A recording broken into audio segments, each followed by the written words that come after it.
Hello, listeners, and welcome back to the preview show brought to you by the No Nay Never podcast. I'm your host, Natalie Bromley, and this weekend we are away at Millwall. Can the Clarets find that form that they have been desperately missing this season? Can they find some attacking, dynamic football and actually put some balls in the back of the net? We are joined this week by a Millwall fan who's going to give us all the lowdown that you need to know about your latest opposition. So, let's go.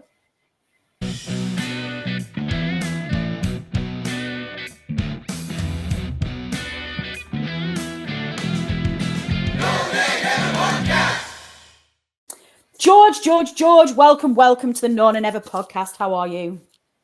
I'm good. How are you? You okay? Yeah, we're very well, thank you. Why don't you introduce yourself to our listeners, please? Who are you? What do you do? And what channel do you host? So my name is George and I am a TikToker. I post videos on TikTok and I also do some work for Chris on Chat with Chaps YouTube channel, which is a Millwall-based podcast YouTube channel. But my main social media is on TikTok, where I talk all things Millwall, do a lot of sort of post-match reviews, all content around Millwall and football. And I also work at Dagenham Redbridge Football Club as well on the side as doing an internship. Nice. Whilst I'm at a university as well. So I sort of do a bit of everything. But today we're just mainly focusing on Millwall and of course previewing this Sunday's game against Burnley. We are indeed. Listeners, we've not Dave this week. He's having the week off. I think we missed a couple of preview shows with inability to be able to get some opposition fans on there, and we've got some holidays coming up. So I think we've given Dave the week off this week. He's going to have a much needed rest. But do not fret. He will be back after the international break with the usual stats, and we'll get a little bit of things to weave into this show. But it's just going to be myself and George to start off with. We are going to get introduced to our latest opposition and see what we can expect to see at the Den. Is it the Den still, George? Is it the Den? The Den, yes. It's still the Den this weekend. So many teams these days change their grounds. I've got these like historic names in my head that I've learned over years, and somebody says like Natalie left there like 6 years ago, and I'm like, well, who do you know? George, we're going to kick off this week's preview show by taking you back in time. We're going to have a little bit of a review from you of last season. So we're going to take you back to the 2023-2024 Championship season. About as mid-table as you can probably get for you guys last season, but comfortably staying in the league last year. Your seventh league appearance in the Championship last season. Early exits in the Cups, which tends to be the case, I think, with a lot of Championship sides. Quite unlucky, I think, with the draws that you got there.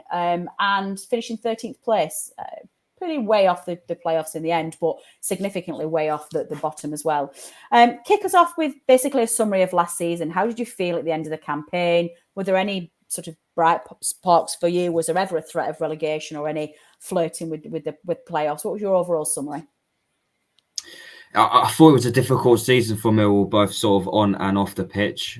We started off the campaign with the tragic loss of our chairman, of course, which hit the foundations of the club extremely hard, and everyone at the football club was, of course, absolutely devastated. And then we started off the season with Gary Rowett in charge, who gave us sustainability, I would say, in this league. But ultimately, he had just taken the squad as far as he could, and he was eventually not booted out the door because he left on his own accord, but he left about October this time last year, and we took a risk with getting Joe Edwards in, who was a young manager, first sort of experience working in management, previously of England under-20s. And despite a solid start, it sort of just fell apart in the end, and in the dressing room sort of got lost a little bit. And I could see what he was trying to do, but unfortunately, he just didn't have the players to do so. And we were sat 21st in the league with no manager. And then in came Neil Harris, Super Neil Harris, a legend as a player and as a manager, of course. Got promoted as the manager in 2017 or 2016-2017 through the playoffs. Yeah, second spell, right? He'd been manager before. Yeah, second spell as a manager, and he's gone away and he's managed clubs like Cardiff, Gillingham, and Cambridge, and not necessarily ripped it up anywhere, in fairness, but what we needed at the time, we needed a little bit of sustainability, and with 12 games to go, I thought he did a fantastic job in keeping us in the division.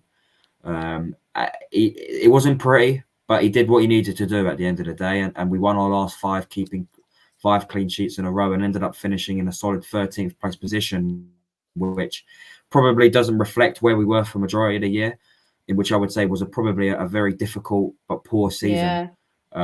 but it also gave us a lot of hope going into the current campaign that we can build on this with Neil Harris in charge, and if given the finances and the right signings, then who knows? So difficult last season, but it was certainly a finish we could have built on. Yeah. How's the mood around the club? Obviously, you talked then about the tragic start of the season with the loss of your chairman. In terms of ownership of the club now, what's for Burnley fans who may not necessarily know that news, how's that now unfolded? Who's in charge, and how's that being managed from a boardroom perspective? So James Belson is currently the chairman of the football club, and he's the son of John Belson, who unfortunately passed away tragically. So he's basically just been handed over to his son, in which he's young. He's not young, but he's young for a chairman in football for sure. And for the whole football club, still it's still a very sensitive subject because we're still sort of going along as we can, and it feels like you can't almost criticize him because he's only just sort of been put into that head role without really. And he's grieving as well. He's grieving the loss of his dad. It's a very, very sensitive subject. So James Belson is currently the chairman of the football club. And over the summer, we've had a lot of sort of change in terms of the head of recruitment has changed. It was Alex Aldridge.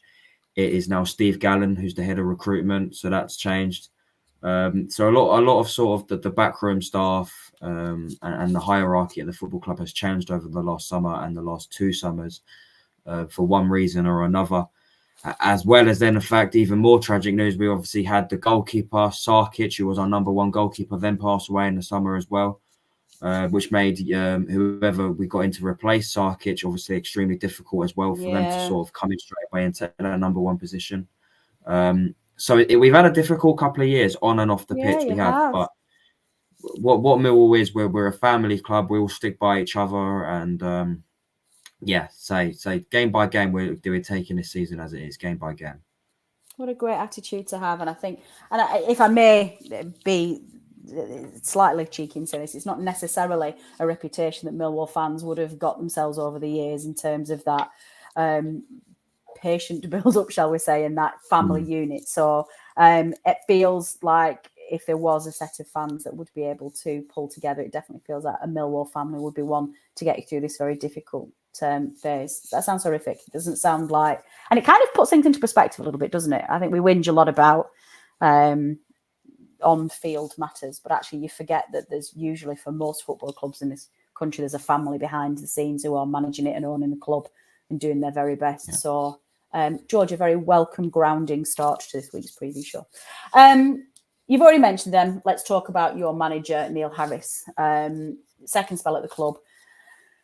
How is he doing? What's the fans' thoughts of him? Talk us through what we know, what we don't know about your manager. Well, I think the majority of the fan base are very happy with the way we started this season. And although the results haven't been there, I think in terms of previous seasons when Neil Harris was here last and towards the back end of last season as well, there's always been a sustainability debate over the football. Is the football going to get on board with the fans, etc.? However, the start of the season saw actually some of the football I was seeing was some of the best football we've played in a long while. And I thought we were unlucky in some games where we've lost or we didn't take all 3 points. So the football aspect terms of things in terms of the style of play has actually improved. We're a very sort of we're not.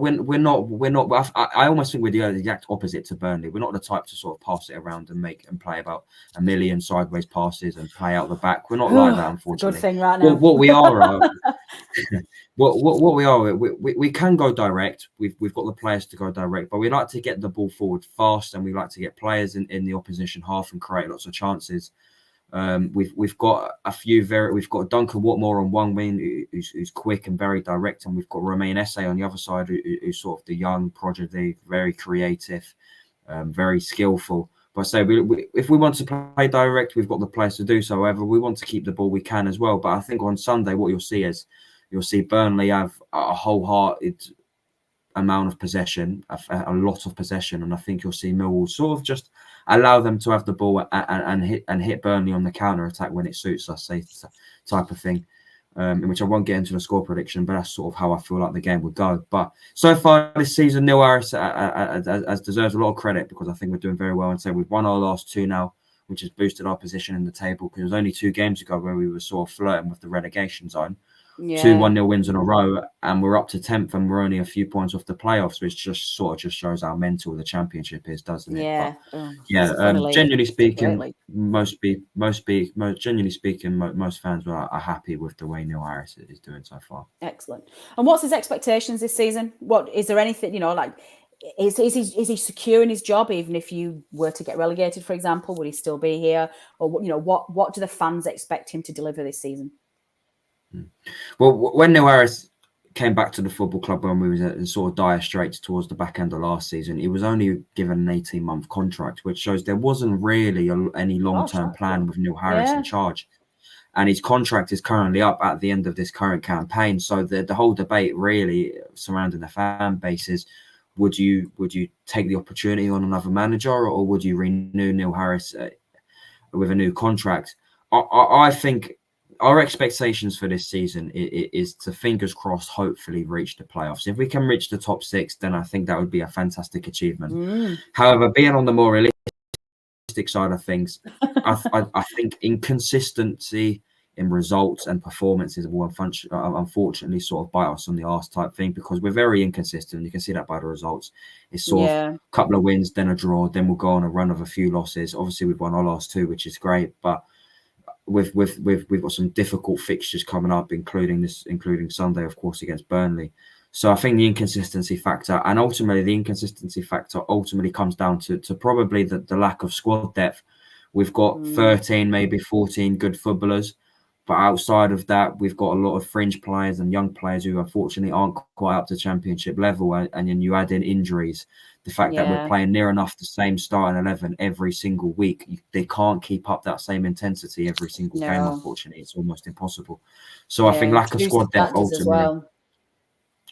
So the lack of squad depth ultimately then falls down to inconsistency, which means I think the top 6 might be sort of out of the way, sort of out of the distance, unfortunately. But if we can go on a good run in the FA Cup, where we crashed out in the Carabao already, unfortunately, to Leighton Orient. But if we can get a good run going in the FA Cup, which we notoriously do under Neil Harris, we notoriously have really good FA Cup runs.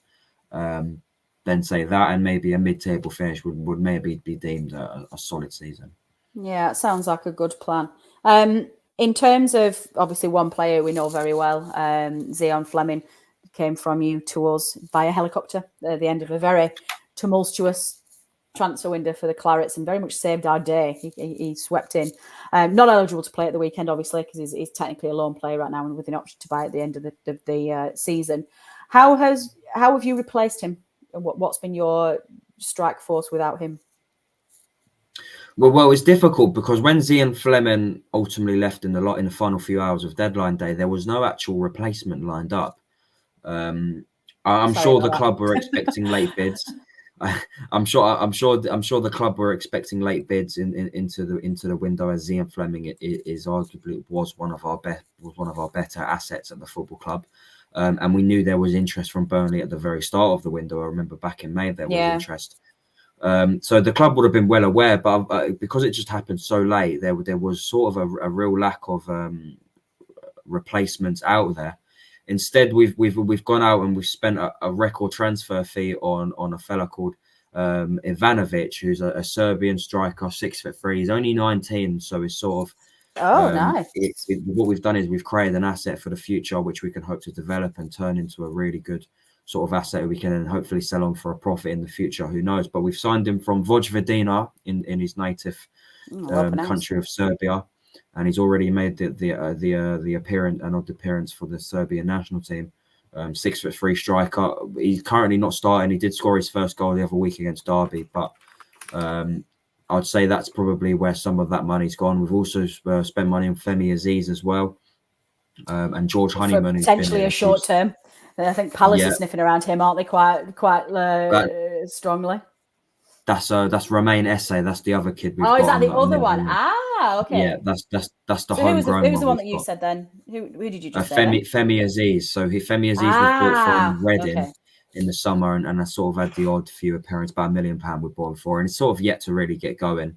Lack of opportunity, etc. He's very much a confidence player. But George Honeyman is the one who's playing in Zian Fleming's position in that number 10 position. Okay. And although he's not quite technically up to it, what George Honeyman does though, he runs a hell of a lot, and he sets our press, and he does get the odd few assists here and there. So that's sort of how we've gone out and replaced Zian Fleming.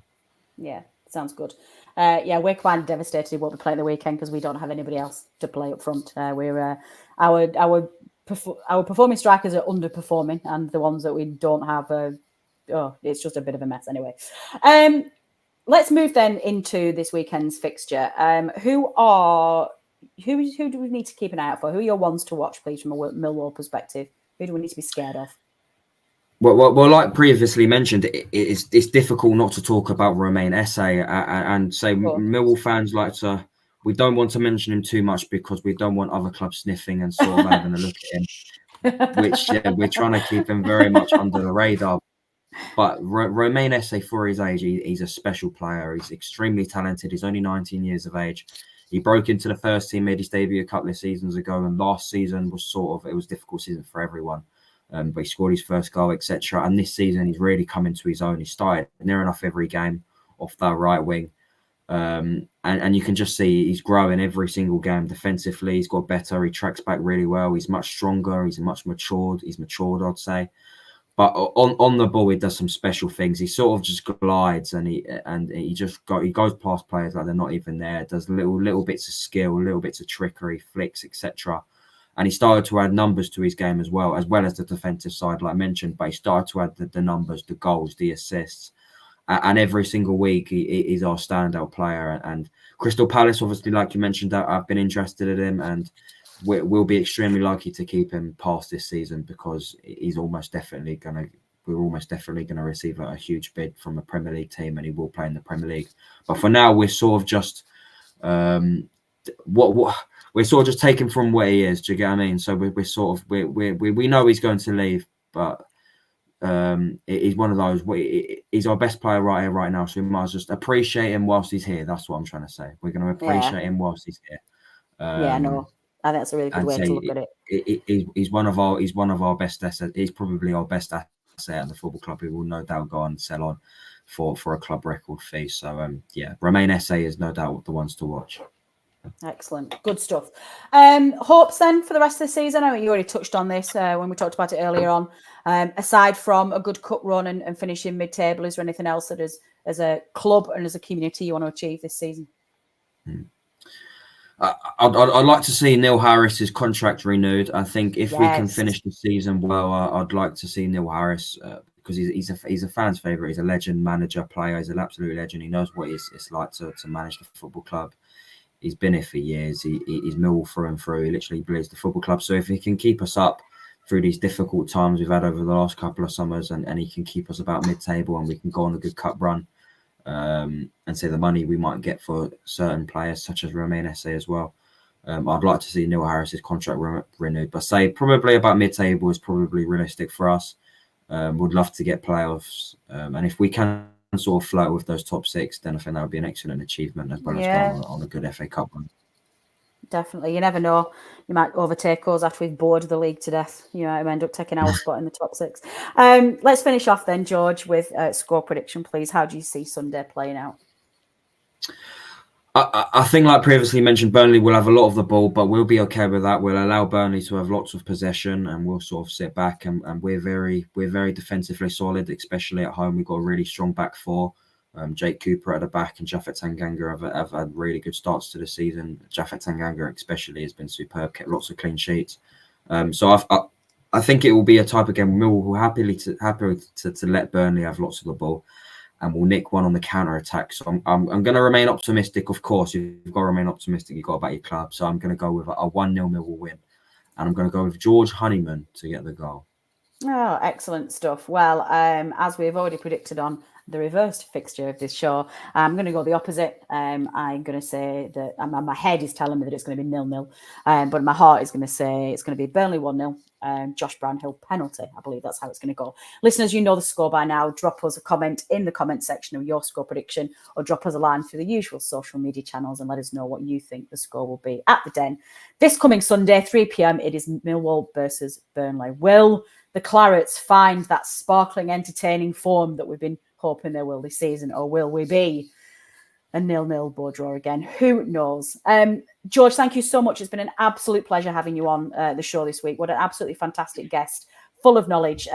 We have quite a lot of our listeners who do use TikTok quite a lot. Do you want to let the listeners know what your TikTok handle is? That it's not a handle, is it? TikTok handle. Yeah. You can tell I'm not TikTok generation, and that is fine by me. What's your TikTok handle, please, where they can follow you?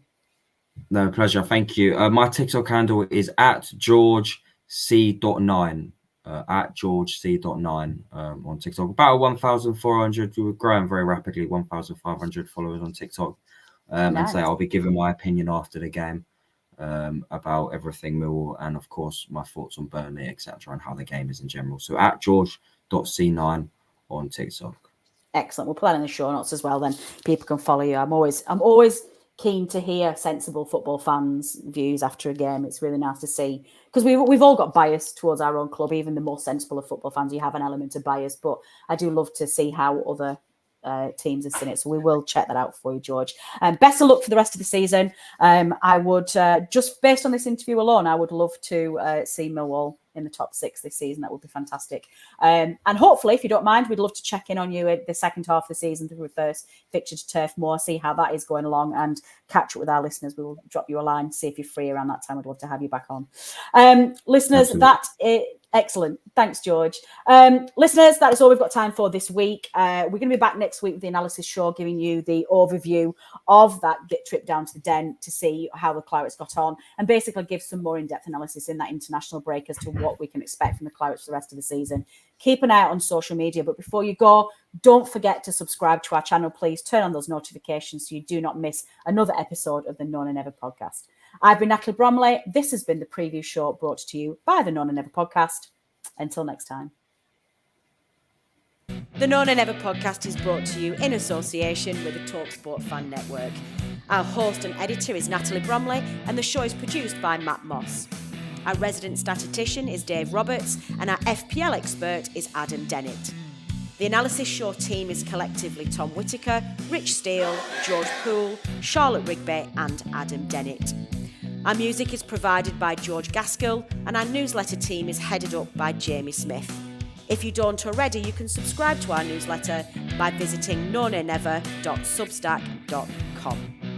Thanks as ever go to our partners talkSPORT. We are proud to be associated with the talkSPORT Fan Network.